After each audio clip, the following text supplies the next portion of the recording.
Coming to you from the Lydia Media Studios in the heart of Lewiston, Auburn, it's Lydia's Lunch Bunch, LA's afternoon morning show with Mark, Sarah, and Pam, and Alex today. We're covering news and events in the greater LA area and talking to the people making a difference in our community. Give us a listen at lydiamediallc.com or wherever you get your podcasts. And feel free to share your comments, questions, or suggestions via email at podcast@lydiamediallc.com. Today's show is brought to you by United Piping, serving residential and commercial customers with new installations and repairs. Call today and schedule your oil and gas boiler cleanings at 754-4556. UPI, the best plumbers around. And by Ruper's Beverage and Redemption. When it comes to beer, wine, and spirits, don't botch it, squatch it! At 6 locations in Lewiston, Auburn, and Oxford. Learn more at rupersbeverage.com. And remember, the party starts at Ruper's. Thank you, Alex. Our guest today is Tisha Bremner, owner of Insightful Workplace Solutions. Thanks for joining us today. Thanks for having me. Absolutely. We're going to talk to Tisha all about her business and more coming up in just a bit. But right now, let's take a look at some headlines for Tuesday, November 26th. The city of Lewiston will investigate over 6,000 private water service lines over the next decade to comply with federal rules on lead exposure. Water utilities nationwide are required to inventory all water service lines, both public and private, to identify potential lines made of lead or galvanized steel. Senator Angus King co-sponsored a bill to preserve and manage America's public lands. The legislation would reauthorize the National Parks and Public Land Legacy Restoration Fund and increase its funding to ensure that America's public lands can be enjoyed for generations to come. The city of Auburn announced that Eric Cousins was appointed as the city's executive director of public services. Cousins is a Maine native and graduate of the University of Maine with over 20 years of municipal government experience.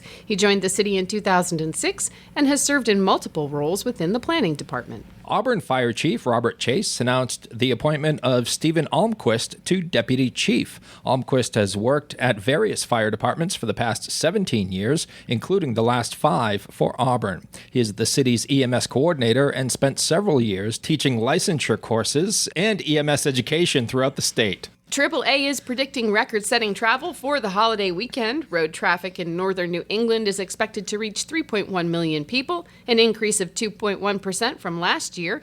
Air travel is expected to increase by 1.5% and bus and train travel by 4.6%. AAA says people are spending more time together during the holidays. Here's Alex with the weather. Yay! Yay! Rain this afternoon and into the early evening with a high of 43 and a low of 26. Partly sunny tomorrow with a high of 42 and a chance of rain on Thanksgiving with temps in the high 30s. Rain on Thanksgiving. Great job. All right. That was Perfection. That was. that melted my heart. I know. I would listen to the weather. Pretty cute. I heard that every day. Yeah. In sports, Peyton Pritchard scored 20 points off the bench as the Celtics beat the LA Clippers 126-94. Yay. Boston will visit the Chicago Bulls on Friday night. The Bruins will host the Vancouver Canucks tonight at 7. The Maine Nordiques visit the New Hampshire Mountain Kings tomorrow night. And remember, folks, check out the Uncle Andy's Digest Facebook page for your chance to win tickets to this weekend's Nordiques games. Like that. That's fun. The NA3 Nordiques lost to the Norwich Sea Captain 7-1. The NA3 Nords will visit the New Hampshire Junior Mountain Kings tomorrow afternoon. And Bates College basketball visits the University of Southern Maine tonight. The women tip off at 5:30 and the men at 7:30. Now it's time for the podcast segment that is sweeping the Twin Cities. It's time for famous people birthdays. They're famous. It's their birthdays. It's famous people birthdays. It's famous people birthdays. Let's take a look at FPBs for November the 26th, shall we? Okie doke. Alrighty then. We're going to start off with singer Natasha Bedingfield. Oh. Her big hits are Unwritten and Pocketful of Sunshine. Bassist John McVie of Fleetwood Mac, 79 years old today. He's a member of the Rock and Roll Hall of Fame, was inducted in 1998 as a member of Fleetwood Mac. Jean Terrell is 80 years old today. Her claim to fame is she replaced Diana Ross boss as the lead singer of the Supremes in 1970. How'd that go? Those are some big boots to fill. Yeah, very big shoes. Yeah. She is also the sister of former heavyweight boxer Ernie Terrell, who fought Muhammad Ali. Wow. Yeah. Then lost. And Ernie also fronted his own singing group called Ernie Terrell and the Knockouts. It's kind of cool, Makes sense. right? Yeah, and Gene helped him out with that as well. And rounding out this horrific edition of famous people birthdays Boy, oh boy. is impressionist Rich Little, who is 86 years old today. He's known as the man of 1,000 voices. He's recorded 9 comedy albums and has been on TV a bunch and has 3 HBO specials. Those are your FPBs for November the 26th, and we're sorry about that. Now, usually they're better, Tisha. Yes, that was a rough one. It was. Very music Yes. heavy, though. Locally owned and locally focused, Lydia Media celebrates the heart of the greater Lewiston Auburn area through 2 magazines, Uncle Andy's Digest and LA Metro Magazine, and the new Lydia's Lunch Bunch podcast. Each production shines a positive light on local businesses, nonprofits, events, and individuals making a difference in our community. Keep your advertising dollars local, position your business in front of your target audience with Lydia Media. Learn more at lydiamediallc.com. Now we shift focus to our guest in studio, Tisha Bremner, owner of Insightful Workplace Solutions. And Tisha, I love stories that begin with, I left corporate America. Can you tell us Yours your does. story? It does, yeah. I started my career off as an underwriter at Unum, and I loved it there. I transitioned to, actually got promoted to account manager, and then the department I was working in ended up downsizing, like significantly. They got rid of the department essentially. It wasn't a profitable line of business. Anyway, so I moved on to pharmaceutical sales. I thought I could help people. I realized that wasn't actually my style of helping people, and ended up taking a voluntary exit plan to launch a career in health and wellness. So I started teaching yoga essentially at that point, followed a passion that I'd had since I was a teenager, and that evolved into corporate yoga classes, which then evolved into taking really a deeper dive into the health and well-being of employees and looking at the employee experience and employee engagement. Then that has essentially evolved into more professional development programs. And I'm working with leadership teams now to answer the question of how do you attract, engage, develop, and retain top talent in organizations, which I think comes down to essentially how you treat people. Right. So I teach a lot of interpersonal skills, as well as, I would say, a lot of interpersonal skills as well as some technical skills on how do you develop people and what are some proven ways to again attract them and engage them in the process of their positions as it contributes to the teams, as it contributes to the organization's mission and goals. So this started with yoga. It started with yoga, which sounds really funny because people think that yoga is just a practice of getting really bendy and sweaty and wearing stretchy. and stretchy and wearing funny clothes. But really, yoga is about integration, and it's integrating yourself into the values toward certain goals that you have around, I think, aligning who you are with what you say, with what you do. And so to me, yoga is a path of self-leadership. And I think that being a leader is also a path of self-leadership. And if you take self-leadership out, then you take the human side of what you're doing out in the workplace. And I think that what we need today is to bring that back more and more. So you're incorporating principles of yoga into your leadership training? I would say I'm incorporating principles of aligning to human values and needs to meet goals and objectives. So is it yoga? Yes, but it's sort of more about personal integrity, truthfully. And if you say yoga, I think you scare the heck out of people. But if you talk about aligning to your values and behaving with integrity, I think we can all relate to that. Mm-hmm. And I'm just curious, like, have you ever worked with a manager who you thought didn't have a lot of integrity? Mm-hmm. Yeah, what was that like? You don't really want to do much for them because you don't feel valued if they have no integrity. If they don't feel connected to their work, why would you? Yeah, That's how I feel about it. Absolutely. Yeah. And I think sometimes, we forget about that. We forget that we're all human beings. And so I would say the three things that I really love to bring is guidance around how to do that within healthy, thriving cultures and organizations.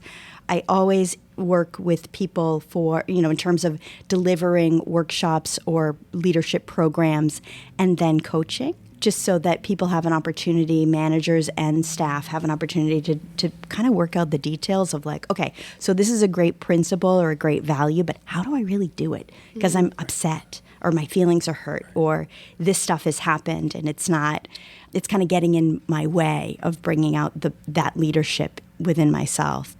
I think aligning growth personally and professionally to help people find their strengths, to find their capacities, and to achieve their goals. I think that's all incredibly important in terms of building that culture that's really centered around values and people. Because people are our key differentiators. If we don't have a good experience, customers don't have a good experience with your people, they're not going to come back. They'll go someplace else, and we're seeing that. Oh, and if employees don't have a good experience with your managers and your leadership team, they're going to find another job. And they're going to do it fast. Yes. There's a statistic, I think, that within, a lot of new hires within the first 3 months have decided if they're going to stay or not. And within the first 6 months, leave their job if they're not happy. And that starts with that engagement. Yes. And we were talking earlier before the podcast started, the onboarding process. So what does that process look like? Are you asking your new employees questions that will help you understand what their experience is like at 30 days, at 60 days, at 90 days? And are you also, during that conversation, coaching them to understand how their role impacts the team and impacts the organization so that they're vested with meaning and purpose? People think that employees leave jobs just because of money, and actually the statistics don't show that. They leave jobs because of the culture and because of the way that they're treated. And if you're having a coaching conversation, asking really important questions about how is it going, what can I do better, how do you see yourself and your strengths adding to the value of this team and this organization, that's going to keep them because they're a part of something bigger than themselves. I think a lot of companies confuse onboarding with just the process of paperwork. Yeah. And I think there's a lot more to it than that. Like, it's not just about insurance benefits. It's about, like you're saying, company culture and where do they fit into it? Yes. How do you help companies to understand that better? Well, I think leaning into some of the evidence-based research that's out there. So Clifton Strengths has 12 questions that are evidence-based, and I think that's where some of the data is coming from. That says 80% of people decide if they're staying long-term within the first 3 months. And then you teach managers how to ask the questions in a coaching kind of a way. Rather than and you take an attitude of this is the familiarization period rather than this is your probationary period and we are watching you and your behavior. I think you shift the accountability. Leadership, I think, takes the majority of the accountability in that relationship. And if things aren't going well, the manager, the best leaders, the best managers, take that on and help the person be successful. So they're implementing growth mindset and strengths-based coaching rather than, okay, Mark, we're watching you. And are you going to do what we expect? But we're not going to lay the guidelines out for you to be successful. It's yoga in the regard of it's a mindset shift that I think is incredibly powerful when managers do it well. And again, Gallup, I want to say, has 70% of the reason why someone leaves a position is the manager. Is the manager holding that employee with any sense of contempt? Are they disregarding them, right? Are they manipulating them in any ways? I mean, there are these very subtle interpersonal behaviors that are not going to engage and attract top talent. Oftentimes I hear managers ask their new associates, how's it going? That's not really a question because they're not going to be honest with you. There's more to absolutely it. not. Yeah. I mean, is an employee going to say, well, I'm having a little bit of a tough time because of how you addressed me? I mean, Yeah. do you say that? It takes a bold person to say that. Yeah.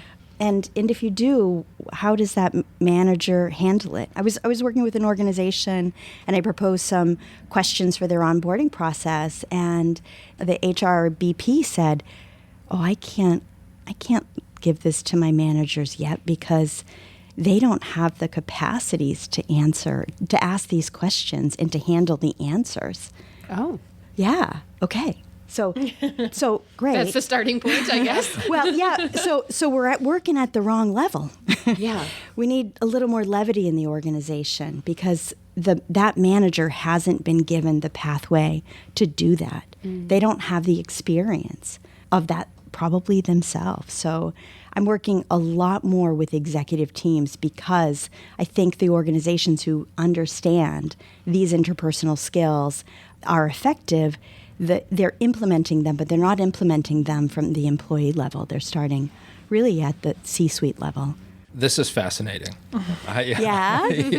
I'm wondering, like, the size of the organizations that you take on as clients. Is it everywhere from small businesses to corporations? Yes. So I would say, just in terms of size-wise, probably the smallest organization I've worked with is about 50. And the largest is 3,500. Okay. Wow. But it's really somewhere between the 2 and 1,000 range, or it's kind of that sweet spot, 200 and 1,000 range. Yeah. And I think just because you own a business does not make you a good manager. A lot of people think that. Or if they're a higher up in a company, does not mean you can manage. No, not at all. I mean, I agree. I had a conversation a couple years ago with a couple of business owners, and God love them. They were wondering what their employees' problems were, and they're like, "Well, I don't get people today," and they were speaking really poorly of them, and I thought, okay, it's not your employees. If that's your attitude toward your employees, that they stink and that they're stupid and that they're lazy, you're treating them that way, and is that going to bring out the best? I don't know, Mark, if someone treats you stupid, are you going to work extra hard for them? You're just going to live up to the expectation. No. So I always say, like, if you're noticing, so in employee assessments or engagement surveys, if you're noticing any sense of resistance or resentment, don't blame the employees. You're missing the cause. Yeah. Take a look at your principles that in the way your culture in terms of how you're treating your staff. How do you regard your employees? I was recently worked for someone, and we had a staff meeting, and this person's opening line at the staff meeting, and we had all been there for 2.5 to 3 years. The opening line was, "If I wasn't who I am, I could replace all of you today." Not with other people, with themselves. With themselves. They could do all the work. Yeah. That's how the staff meeting started. Wow. So That's the... Yeah, so talk about feeling valued. there's I think our culture sometimes has a bit of narcissism, and that is definitely a narcissistic attitude. And the truth is, we can't do it all ourselves, right? And you miss a lot of opportunities. You miss perspectives. You miss collaboration when you have that attitude. I know. So just funny story in my household. I have very strong ideas about how things should be done. I really do. I'm incredibly confident. Yeah. I think the floor needs to be cleaned with this. Why would anyone question that? And my husband, I love him to death. He doesn't have that same level of confidence around what we should clean the floor with. So he'll always ask me those kinds of questions, right? Interestingly enough, he used a product that I never would have used. The floor came out great. Oh. Whoa, hold on. Wait a second. There might be a better way. And he can come up with it because he sees things differently. And we've all heard the story of the elephant in the room, right? And you blindfold yourself and you touch the elephant and you say what you're seeing or you're feeling or you're experiencing. The world is big. We have multiple generations in the workforce today. If we think that us alone as the business owner or the leader are the answer to the problems and that we can do all the jobs, well, maybe we're only feeling the behind of the elephant. I don't know. You're missing something. Yeah. And really good leaders know how to identify talent, to lean into talent, to ask good quality questions so that they see the whole picture and address the challenges from that perspective. I think a lot of companies too, though, to the flip side of that, fall into the trap of the Peter principle, where they just promote up to that point of incompetence because that's just like the next level. Is there a way to make that work? There is a way, and I think more and more organizations who are doing it well are building leadership academies into their culture. And so that, they might be using a variety of leadership programs, or they might have one overarching program that everyone takes. And they identify talent really early on and start to work with people and develop them. And so developing those interpersonal skills, how do you coach someone? How do you develop their talent? How do you set expectations, hold people accountable, and share in their success as they make their way up the ladder? But the Peter principle is, you're great at selling shoes, so we're going to make you the manager of sales. Okay. Right.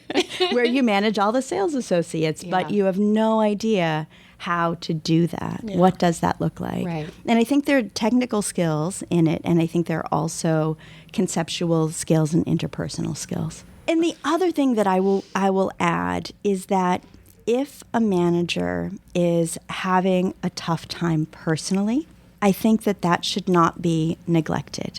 And so one of the key differentiators, and I think where yoga comes into it, and my health and well-being background, is that you have to look at the whole person. So why are you speaking to your employees that way? What's going on for you? And where's the kind of trailhead to your anger? What's going on in your personal life that perhaps you could work on and refine, so that when you come to the office, you've dealt with that stuff and you're not taking it out on other people. And so doing your work around those behavioral patterns, essentially, which gets kind of deep, but we all have funny things. I think probably, I'm guessing, going out on a limb, one of your hardest hurdles is having people acknowledge that they're having an issue with either managing people or honing into others' talents, where they just have this, I know how to do it best kind of mentality. Like, how do you tap into someone that's just, I don't want to say stonewalled, but just is like, no, like, this is the way it needs to be done, and this is how it's going to be done. And I don't know. You can't do it alone as the coach. You definitely need backing in terms of values and culture from the leadership team. Essentially, I think you ask good questions and you put people in touch with their fear. Because it's fear. It's fear. Yeah. It's fear that they're not enough. It's fear they're going to lose their job, essentially fear. Yeah. And I think the coaching piece of it, what we look to do, regardless if it's personal or professional, is to build those inner capacities that also create an internal environment of confidence and a sense of agency. And that relates really to self-worth.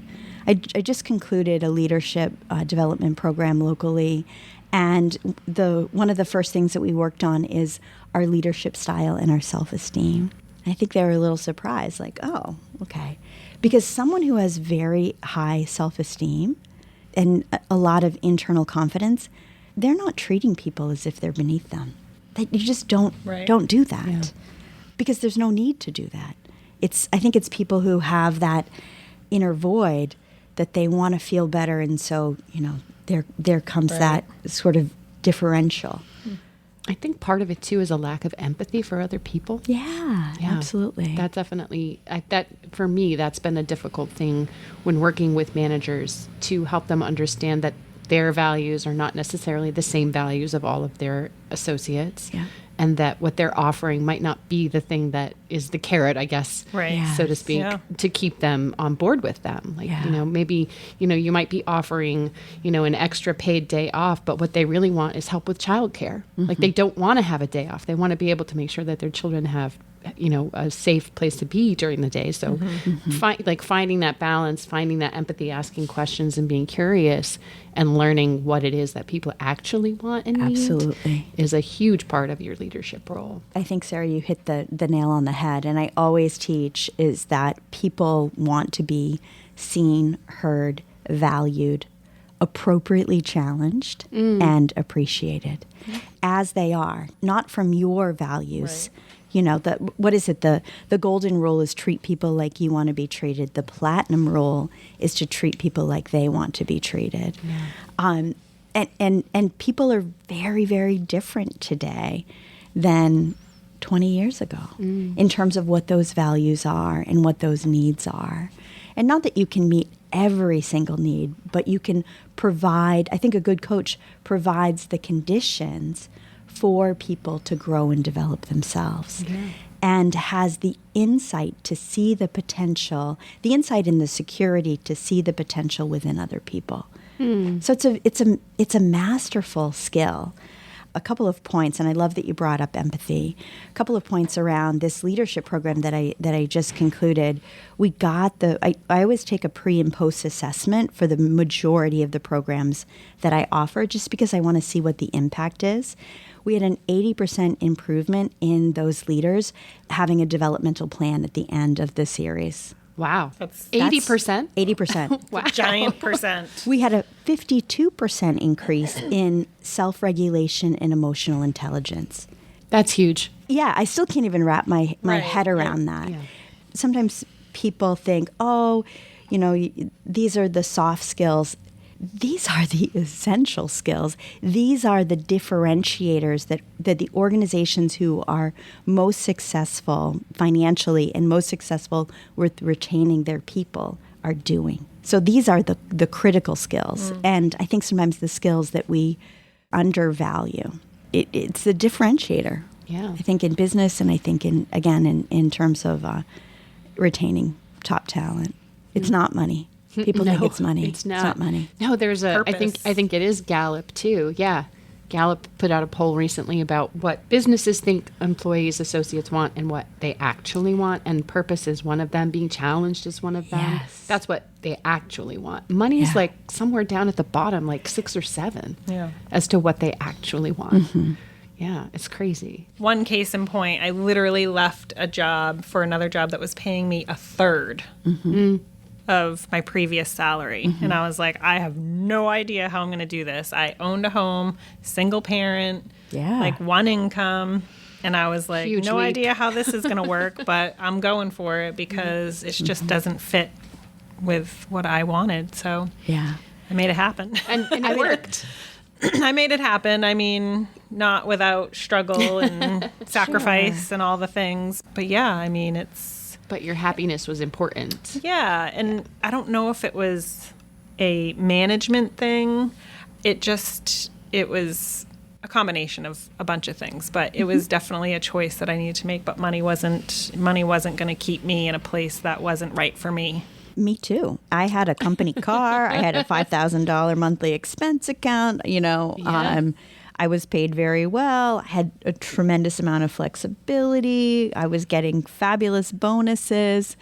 And I couldn't do it anymore. I didn't want to do it anymore. So I launched a career that's evolved into something that I never imagined that it would. I'm so happy and fulfilled with the work that I do. And I can't tell you how many, because I have the opportunity to work with people who are finding success.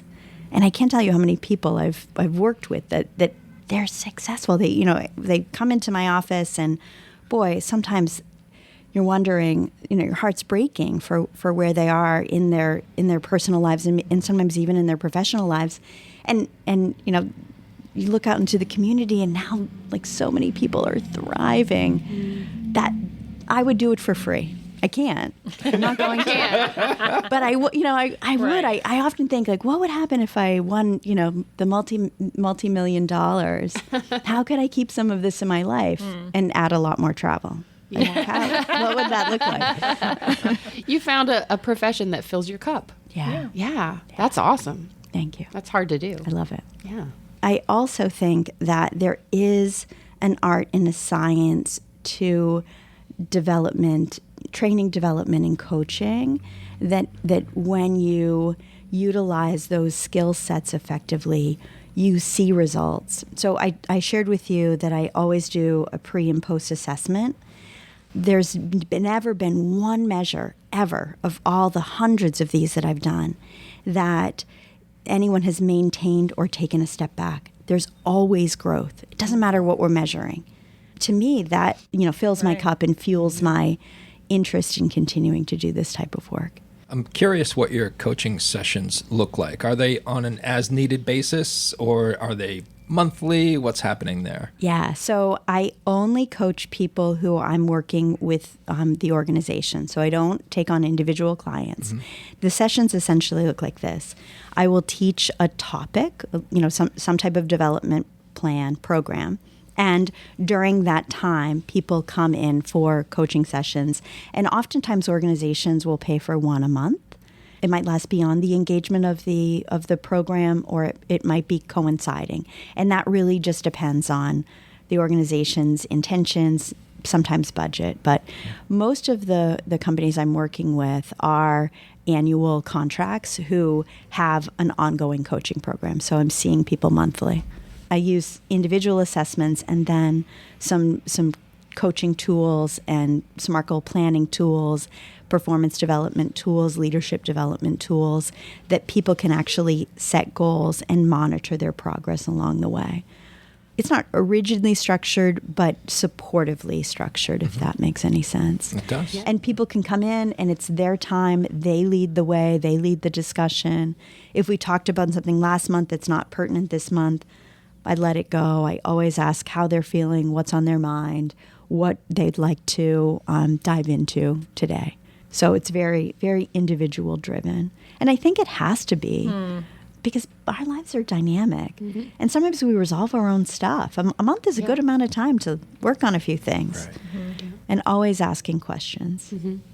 I think everybody's dealing with something different too. So obviously I think different managers, they have different teams. So they're, experiencing, some things that are different than another department or another corporation altogether. So it has to be individualized. If there was an overall game plan that you just one size fits all, then I don't think it would work. It wouldn't work. Yeah. Because the program also needs to fit within the culture. I'm not going to be coaching a value that isn't aligned within the culture of the organization, because I'm going to send that poor person out into the organization, and they're going to get beat up a little bit. You don't want to do that. I help people a lot with problem solving, critical thinking, conflict resolution. Sometimes those conflicts are internal conflicts, sometimes they're external conflicts, but always aiming toward bringing out the best, the best principles, the best capacities, the best behaviors in individuals. What's the best part of your job? The best part of my job is to watch someone begin to think differently. Mm-hmm. And to begin to utilize these principles. So, Sarah, you were talking about empathy. To have the light switch go off when they realize if they use empathy or collaborative communication, if they use one of the tools or self-regulation, how that changes. So I have a little mindfulness technique. I'm teaching it next week at a de-escalation training that I'm doing for an organization. Yep, people are out in the field and they're facing a lot of incivility and hostility. This one organization is having a lot of issues. So the mindfulness tool that I've used this in healthcare, I've used it throughout all of the organizations pretty much I work in, is called Center, Attune, Decide. Here's a situation. You're activated in some way. When we're activated, it Sometimes we make mistakes. It doesn't always bring out the best in us. I don't know about you. When I get activated, I might get a tiny bit fiery. It's a little fire. Take a couple breaths. Feel your body. Attune to what's going on within your inner dialogue. Right? Are you afraid? Do you have to win? What's happening here? Where's it coming from? Yep. Yeah. Yeah. Where's it coming from? And then decide. You don't have to decide that what's going to happen in the long run, but decide in that moment. Mm-hmm. What do I want out of this? Well, I want to. If I understood better where the person's coming from, then perhaps I wouldn't be so heated. I wouldn't take it personally. I wouldn't behave in this way. So center, attune, and decide in that moment what you want for an outcome so that you can kind of manage through and down-regulate your whole nervous system. Step out of that fight or flight. Mm-hmm. So I use a lot of research from mindfulness and from neuroscience as well. And there's where the yoga comes in. Yeah. I know. Yeah. We've come full circle. We have.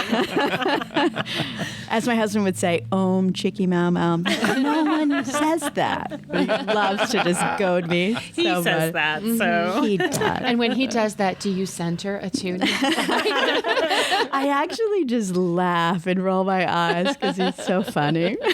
And he'll put one foot onto his either the opposite leg. Like a little tree pose. Like a little tree pose. And he takes his index fingers and thumbs and touches them together in this chin mudra. Looks up at the sky. I'm like, oh my gosh, you are too funny. Wash the floor. No. Wash the floor and sleep on the couch. The way you do it is fine. That's cute. That's great. Tisha, what's the best way for folks to get in touch with you? I would say the best way is through email. So tisha@insightfulworkplace.com. Before we get into our very stressful 3 random questions so hard. segment, is there anything else about Insightful Workplace Solutions that you'd like our listeners to know? So I guess the one thing, when we got into, again, some of that more interpersonal or personal dynamics, but I would say that everything I do is always aimed at what is the business outcome that you're looking to achieve.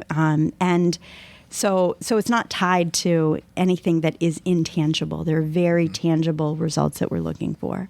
In some of the studies that we've done, I've shown a lot of tangible results, saving money with retention, saving money with healthcare, improving biometrics, improving, again, that retention cost. So I think that tying something to a tangible deliverable is what we do really well. Winter is on the way, and if you're looking to get your vehicle, home, or health ready for all that Mother Nature has to offer, look no further than Uncle Andy's Digest. You'll find plenty of local businesses that take pride in providing great service at affordable prices. Holiday gift ideas? Yep, we have that too. It's all in the November issue of Uncle Andy's Digest, along with jokes, funny stories, shout-outs, an events calendar, and a whole lot more. Uncle Andy's Digest, your guide to, well, just about anything. Visit UncleAndys.com.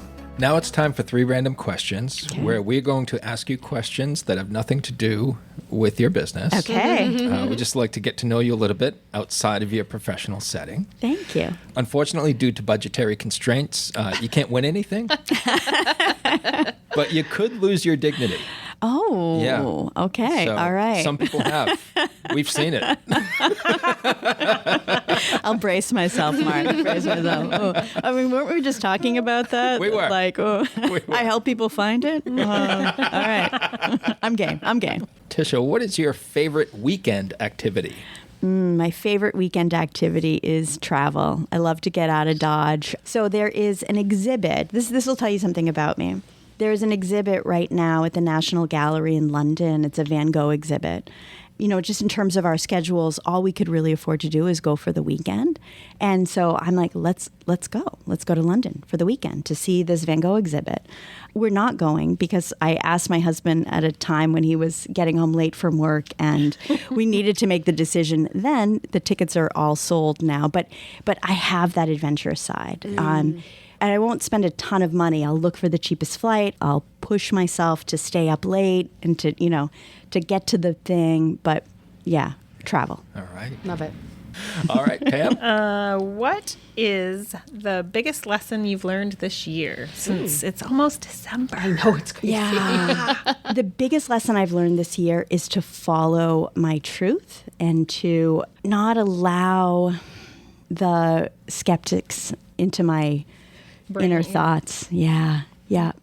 Always. That's a good one, And I would sure. say so, align to my truth and listen to that little voice. Like, ooh, stop, disregarding that little voice. The instinct inside of you. Yeah, because I think there's a lot of intelligence there. I think sometimes we just get these messages that, oh, well, we should be doing this.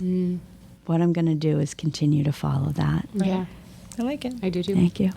So if you see me doing any wild and crazy things, just know I'm like I think like zenned out, in tune. Her inner voice told her. All right, ready? Yeah. If you had to live as a mythological creature for a year, what mythological creature would you choose? Gosh, see, I don't know. This is where I don't know. Oh, what mythological creature do you see me as? Something that flies. Really? Tell me more. I love what you just did. Yeah. Pixie fairy. Something that flies so that you could go wherever you wanted since you have that love of travel. So like Pegasus or a hippogriff or a fairy. Yeah. Yeah, where you all could go right. wherever you wanted. I like it. I like Pegasus. I don't know a lot of the mythological creatures. I don't know a lot about her, so forgive me, but the thing that came to my mind was Venus, the goddess Venus. Ooh. You know, the goddess of spring and eternal beauty and some other things that I don't know. She sleeps all winter. Does she? Oh, I can't do that. No.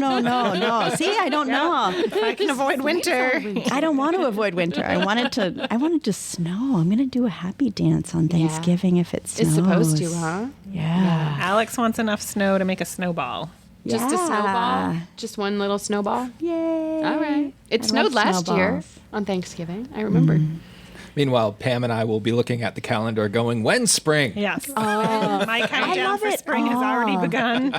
I think the thing to know about me is I really do have a zest for life and I want it all. You know, I can't wait for snow because I can't wait to get out and ski and just spend the whole day outside. And I love spring because I can't wait to get out and bike and paddleboard. And, How do you know. feel in like end of January and all of February?